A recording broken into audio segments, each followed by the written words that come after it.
We've been keeping track of all of our parent functions, or basically all the functions that we're going over this year, and also from geometry. So we haven't added a couple in a while. We're now done with chapter 9, and so we need to add both exponential functions and logarithmic functions. Those come from chapter 8, and then in chapter 9 we have the rational functions. So that is on the back of the first page. So I'm going to flip my page over and go on to the back just under cubic functions, and you'll see that you have logarithmic, exponential, and rational functions.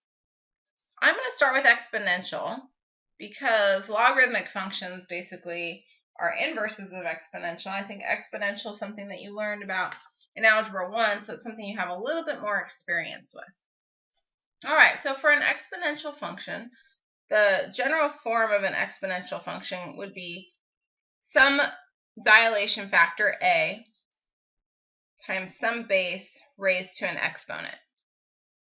And then, of course, you could have translations with this, so maybe it looks like this instead. A times your base raised to the x minus h, right, that horizontal translation, plus k. Now, there are two types of exponential functions. One of them is growth, and one of them is decay. So let's see here. I'll do growth. Well, growth happens when, okay, for both of these, we're going to assume that a is greater than 0. If a is greater than 0, then the only thing that you're going to base this on is what is b. Now, if b is somewhere greater than 0, sorry, I did that wrong, greater than 1, if b is greater than 1, so 2, 3, 4, then you have what we would call an exponential growth function. Now, a growth function might look like this.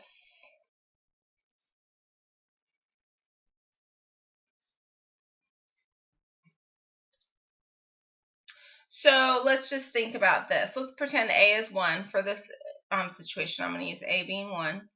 And then my base is some number, and I raise x to the 0 power. Well, any number raised to the 0 power is 1, and 1 times 1 would be 1. So that would tell me that I will go through the point 0, 1. That'll be my y-intercept. And the graph looks something like this, where my x-axis is actually a horizontal asymptote. Now for decay decreases with time. And again, for both of these, we are just assuming that a is 1, and right now it's a positive 1, but I'll talk about what happens when it's negative. Well, for decay, like I said, we're going to say that a is still positive, but b is some number in between 0 and 1, so like a half. So when we talk about exponential decay, we say over time things are decreasing. Again, if I think about this and I plug 0 in, no matter what b is, even if it's like a half, 1/2 to the 0 is still 1, times 1 would give me 1. So this will go through that point 0, 1 again, but this time it's decaying over time. And then what you have for both of these, your x-axis here is a horizontal asymptote. So y equals 0 is a horizontal asymptote.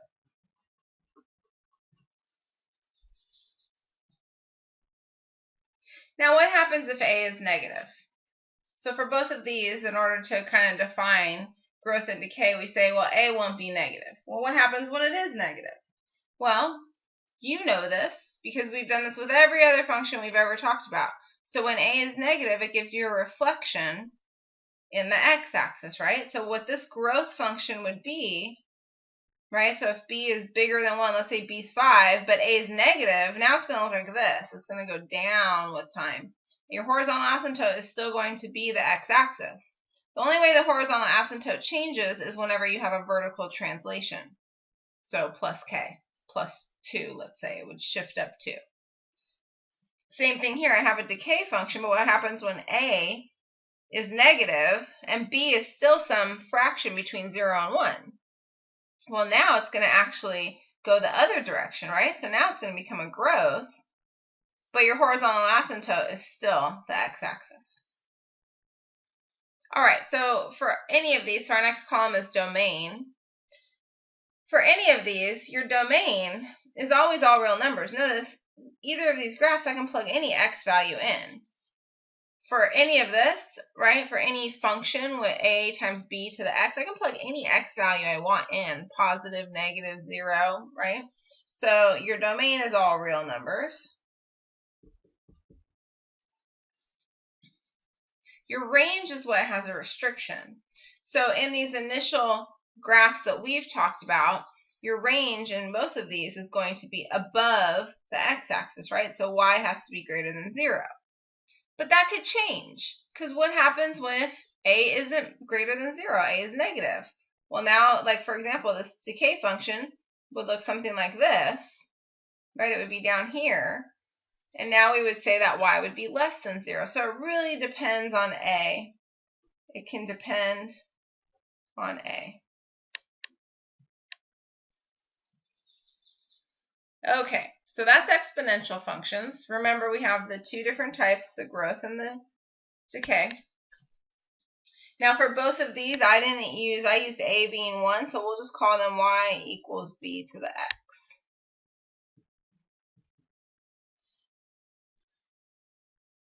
Now logarithmic functions are based on exponential functions.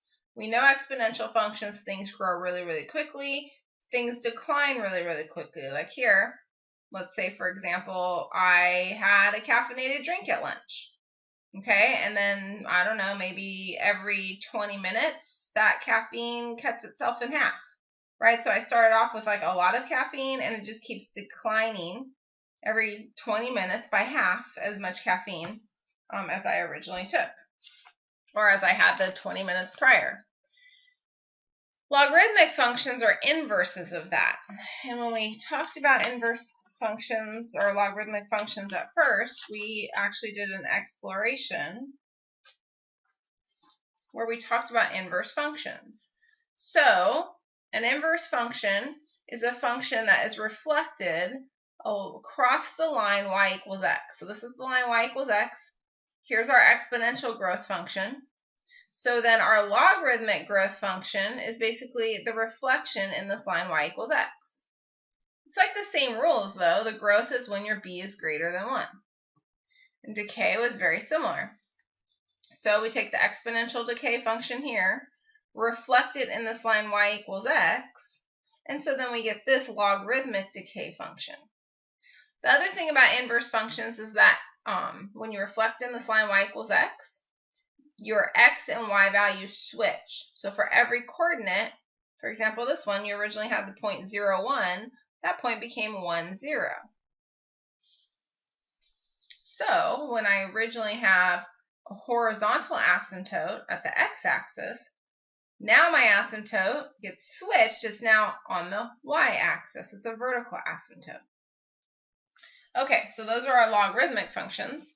So once again, your general form for this would be y equals a times log base b of x. X is not an exponent.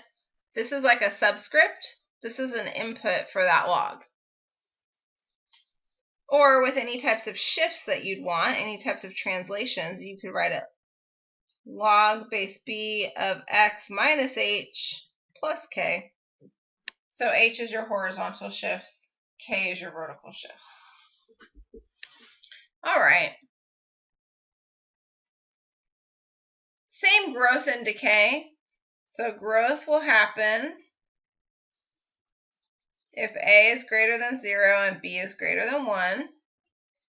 Decay will happen when a is greater than 0 and then b is in between. Oops, I wrote that wrong. 0 and 1, so some fraction like a half. All right, so the growth function Now I don't need a whole lot of negative y value.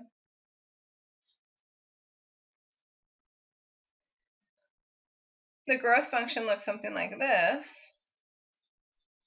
where again we take this point 0, 1, and now it becomes 1, 0. This does not, sorry, this graph never ever touches that y-axis, so maybe I should make my y-axis a little bit longer just so you can see that.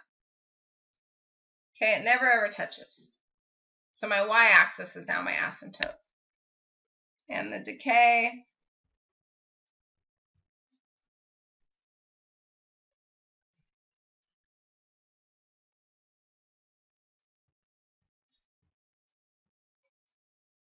basically it goes through the exact same point, 1, 0. Now it decays over time. Looks like that.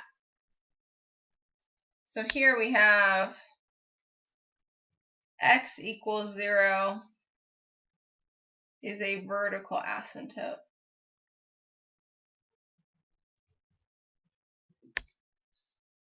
Let's see, how can I make that one? Put an arrow there.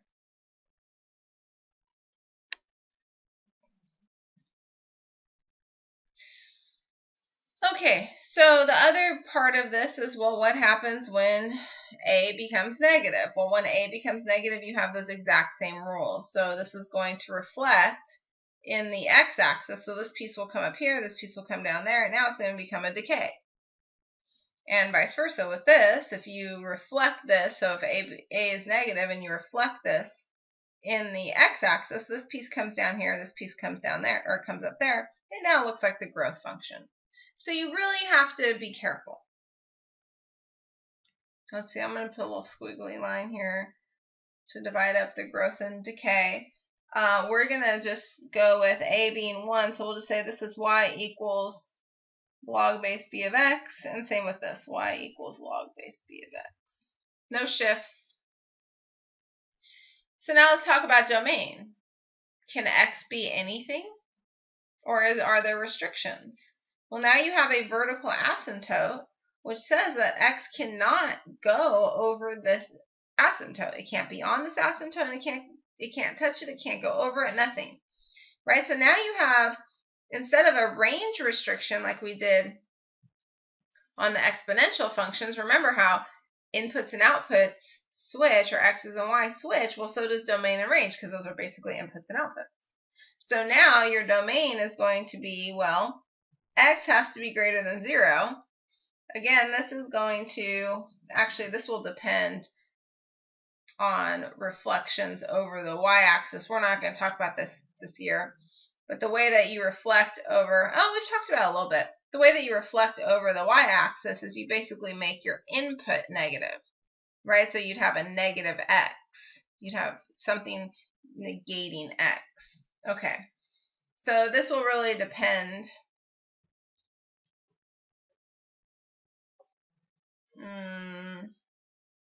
I'll put depend on x, but let's not worry too much about that one this year. We'll worry about that one a lot next year. Okay, and then your range. Well, are there any restrictions on the range? Nope, I don't have any asymptotes. I don't have anything undefined on the y-axis, right? This can go down as far as it wants. It can go up as far as it wants. So this is going to be all real numbers.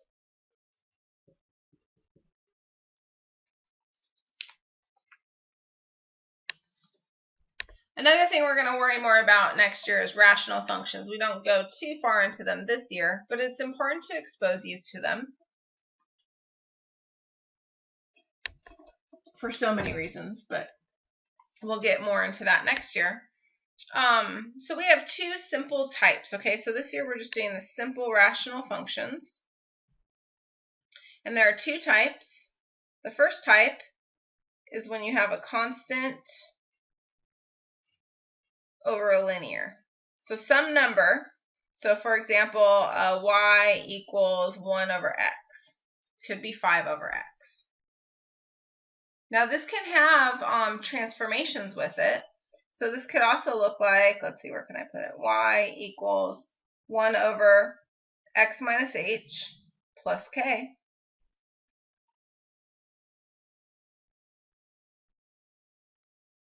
All right, so How do you find your vertical asymptote?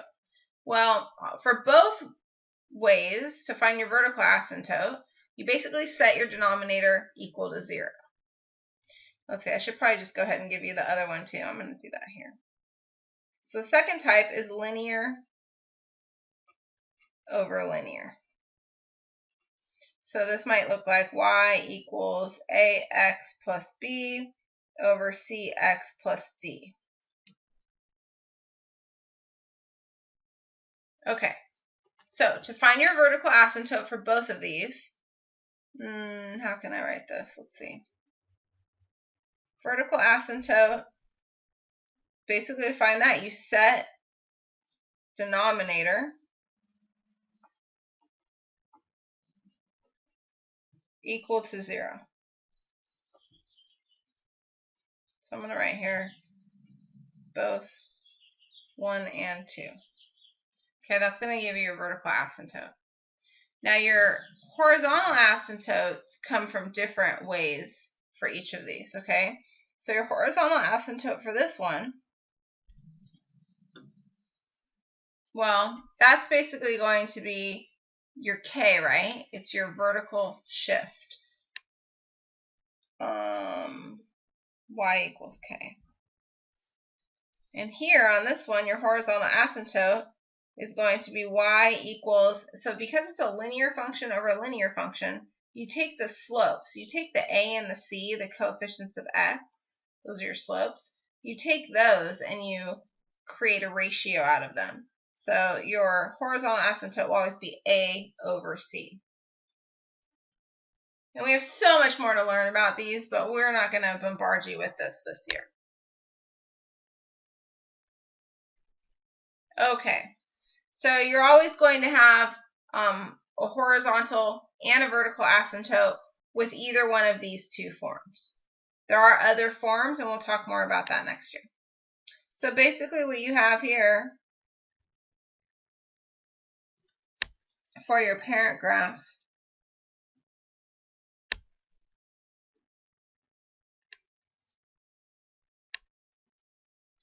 you end up with, I usually do dotted lines to show my asymptotes, but that's going to be a little bit tricky here.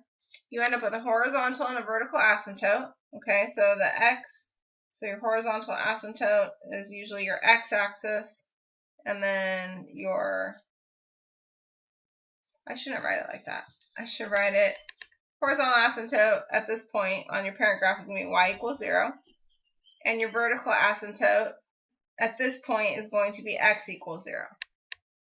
And then it has two branches. We call this a hyperbola. It's got two branches, one in the first quadrant. Oops, that doesn't look very good. One in the first quadrant, one in the third quadrant. And these branches just follow the asymptotes. So it looks something like this. So the only thing that's affecting your domain and range are your asymptotes. Okay, so for your domain, you basically say, like for example here, x can't equal 0, right? Because x can, there's all these other inputs here that have outputs, and all these other inputs on the left side or on the negative x-axis that also have outputs. So your your vertical asymptote will affect your domain, and then your horizontal asymptote is going to affect your range. So once again, see how y can't equal 0 because you have this horizontal asymptote, which is the x-axis. Now again, these change with your shifts or with basically looking at slope over slope. Okay, so I'm just going to write your domain, x will not equal whatever the vertical asymptote is. And should I write that out? Maybe I should write that out.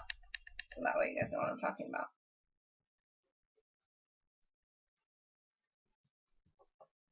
Which I abbreviated over here, but that's basically VA. And then y will not equal whatever your horizontal asymptote is.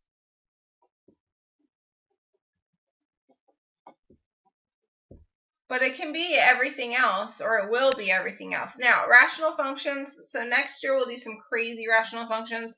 where we'll have these things called slant asymptotes. So you'll have some other sections in here.